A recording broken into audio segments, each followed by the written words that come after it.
In this video, I'll show you how to implement unit pricing in WooCommerce and align your store with EU requirements.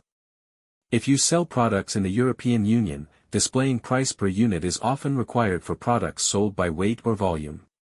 But WooCommerce doesn't include this by default, so let's implement it step by step. First, install and activate SDP Price per unit for WooCommerce. You'll find the link in the description.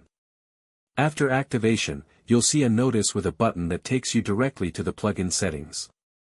Click it to go to the settings. Here, you can configure the default behavior for unit pricing across your store.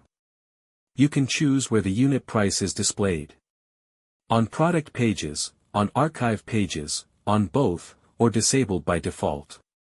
Now, even if unit pricing is enabled globally, it will only be shown for products that have the required data, such as weight or dimensions. So let's configure a product.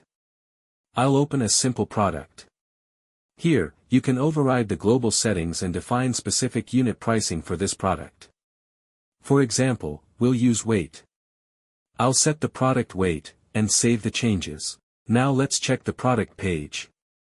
As you can see, the unit price is now displayed alongside the main price. Now let's look at a variable product. In this case, we can define the weight for each variation. I'll open the Variations tab.